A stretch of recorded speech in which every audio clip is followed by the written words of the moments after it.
So where are they running their operations from now? Because, you know, they can't do it from the Vatican. We'd realize something is up. It was all run from the Vatican during the 1,000-year Dark Ages. Where is it being run from now? It's been run from the United Nations. In the early 1900s, the first, after the First World War, which was choreographed and fomented by the Jesuit order, that's fact, easy peasy fact, they brought in the League of Nations. But America ousted that for the communist people in there with their agendas. So some were put into jail, some fled the country. So the elite said, right, let's crank up World War II, and into World War II we went. And basically World War II, as with World War I, were kind of white-on-white wars. They were Caucasian wars. The Caucasian peoples of the world went from 30% of the world's population down to 10. Job done. They hate us all. Doesn't matter what color our skin is, they hate us. And here at the United Nations is their shop front to where they work out all their nefarious business. No surprises that the Pope has now got an honorary seat, and he speaks for all religions of the world, bless him. I can't remember getting that memo and being asked, but there it is. This mural is an enormous mural, enormous, and it sits in the security chamber of the United Nations, in the United Nations building there in New York. New York, part of New York was bought by Rockefeller, House of Rockefeller, and they then donated that land effectively to the Vatican, I guess, but so the United Nations could build there. America didn't want United Nations there, but that's the way it was done. Rockefeller purchased the land and donated it to the United Nations and built the United Nations building. This is full of ancient mystery religion, harking right back to the Canaanites. We have here the pelican, that's interchangeable with the phoenix that came out of the ashes. That's pagan Rome that died and papal Rome that rose. Over here we've got the god Pan. That's where we get our word panic from. He was a very nasty woodland god. He's playing his little pan flute there. He's in his camo gear. And that comes from ancient mystery religion. The lady's opening the window to the east because that's where the horizon comes, the sun rises. Horus has risen. You'll see a new Luciferian figure giving the wee girl an apple. There's many documents and statements from the movers and shakers of the United Nations saying that no one will enter into the New World Order unless they first take a Luciferian initiation. So you have to believe in the one world religion and Set, Baal, Bel, Satan, or you won't be there. What people don't know about the United Nations is their primary focus and reason for being is to bring in a one world religion. It's got nothing to do with peace. The year after United Nations was founded, UNESCO was created, and their arm is to education, science, and culture. They've got to destroy culture, they've got to own science, and they do it all through education. We have what we know as Jesuit education. You go that when you get home and you'll come up with rafts of Jesuit education there. That goes way back to the 1500s. It also fits together with Medici learning that goes way back to the 13 and 1400s. This is Gnostic, Aristotelian belief that's been forward, and it's in our curriculum today. If you read Paul Henderson's book, Vying for Our Children, published in 2004 here in New Zealand by Maxim Institute, he goes into the philosophies that our children are bathed in, Aristotelian beliefs really. So I could go on and on with this. We'll leave it there. I talk about that in We Are Revolting, pointing out some of the other things. You'll notice the only flag is the United Nations flag. That might be worth pointing out before we change slide, because there will be no nations. Already we've been divided up into regions. That's what the Trilateral Commission's all about. That's why we're so involved with China, because the elites decades ago decided New Zealand was going to go with China. That's why we've been cut off from our natural partners, or whānau, which would be the British Isles, because they're going to go with Europe. But, you know, we'll see how that goes. Right, so that is the deal. The United Nations are all about destroying culture and destroying history. Now, New Zealand.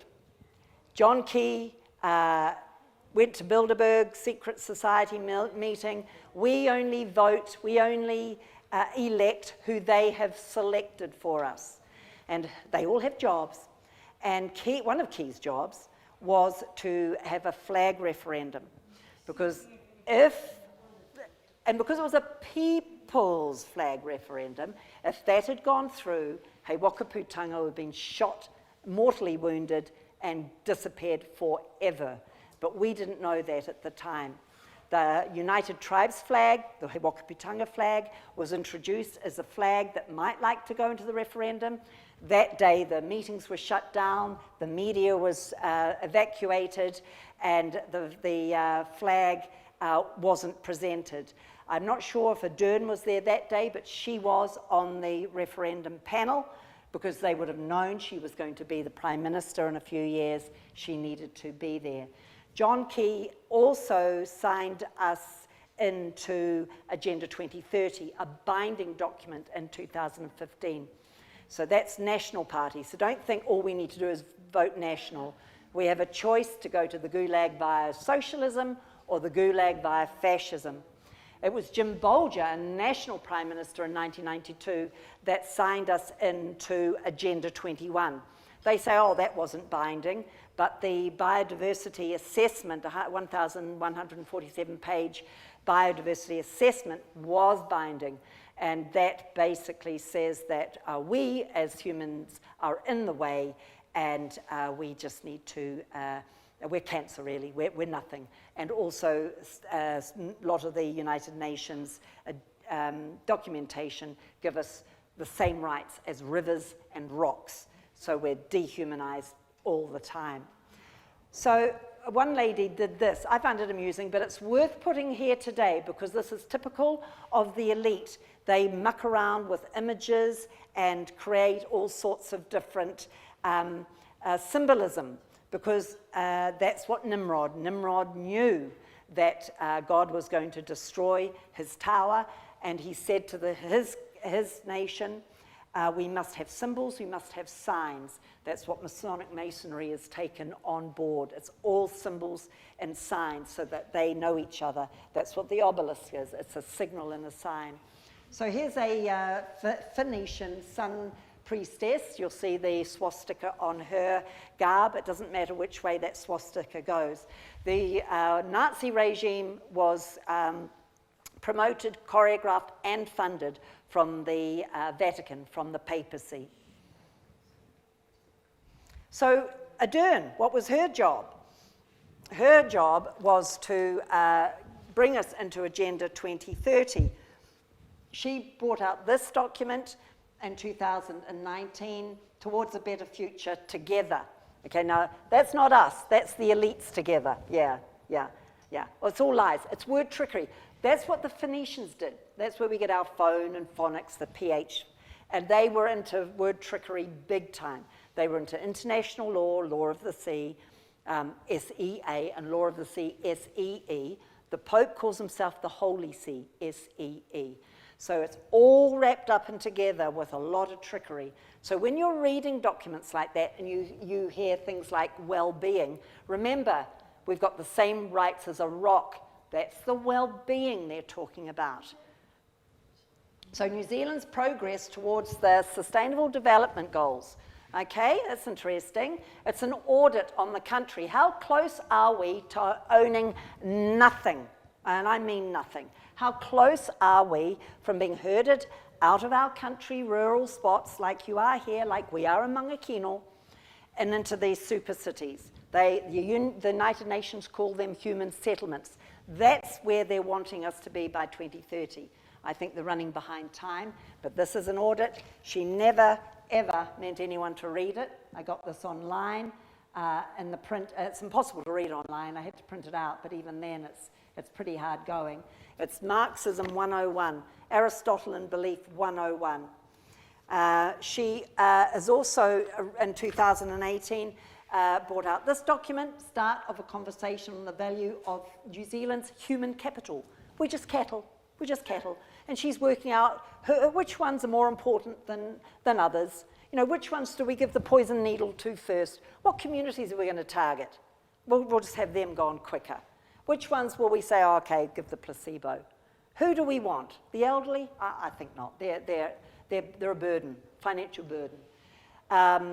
COP26, they were talking about human capital on a global stage. The other thing that Ardern has done in 2020 is she's done the Waikato Wellbeing Summit. In the end, there will be no one living in the Waikato. It doesn't say that in these pages, but I can tell you that's exactly what's happening, because the United Nations, through their biodiversity, we've just started the decade of biodiversity restoration, not renovation, restoration. And a lot of Ardern's and the government rhetoric is talking pre-human, pre-European, pre-Māori. And if Rosa Corey can be believed, she said in an interview with Vinnie Eastwood a few years ago, she died last year. In the end, there will be none of us here in New Zealand. No European, no Māori. We're all going to be jettisoned out of here, first into super cities, and then shipped, the rest of us that's left after we've been, you know, poisoned. It was a Jesuit, by the way, that invented vaccines, just to let you know there. So that is what they're doing, and I could go into a lot of reasons why I know we're being driven out of the Waikato, but for time's sake, I'll leave that there. I go into a lot of that under the shadow, Agenda 21 in New Zealand. So that's the document, the Agenda 21 document. It also comes in a child's version, just to make sure children are onto it. And it's got things in the child's version that says the earth groans every time a baby is born. You need 2.6, 2.11 population, or babies per woman for a culture to survive. If a culture drops below 2.6 per woman, that culture has 80 to 100 years before it's gone. New Zealand, we're 1.6. So we've got about 80 years and we're gone, because we've been told we're overpopulated. We're not. The whole world's population can fit into Greater London. The whole world's population. Or you could put it into the state of Texas with a little house and a little garden. We are not overpopulated, nor are we burdened with food. We've got plenty of food. It's just corruption won't get that out, and we know the farmers are being hammered now with the Resource Management Act, getting ready to create food shortages here in New Zealand. That's why a lot of farms are being turned into pine forests. If this government really was green, it would be back into native. Pine forests are dead forests, and they cause a lot of problems. So at the beginning of last year, we got Hei Puapua, because by then, Hei Wakaputanga was starting to get on people's radar. So they brought out Hei Puapua. It's another Marxist document. It might look like it's time for Māori to have their moment, but it is all trickery. Hei Puapua means breaking waves, so whenever they use terms, international law terms, or a law of the sea, Admiralty Marine law terms, you know there's trickery afoot. And the trickery of this is that when you read it, it mainly talks about the United Nations Declaration on the Rights of Indigenous People. It doesn't actually talk about Māori and care for Māori. If they really did care for Māori, we'd see something at grassroots. It's only the Marxist ones up the top. But the big thing with He Puapua is, yes, it sits on the United Nations Declaration for the Rights of Indigenous Peoples. So I've got two things I like to say about that. One, we are all Indigenous. We all come from somewhere. And number two, since when do people, sovereign people, standing in their mana with all the inalienable rights given to them by God, since when does that person, we the people, need someone, anyone, and particularly someone overseas, giving us rights? We've already got them. It's trickery to make you think you don't have rights, but don't worry, in comes the soldier on his white steed to save us.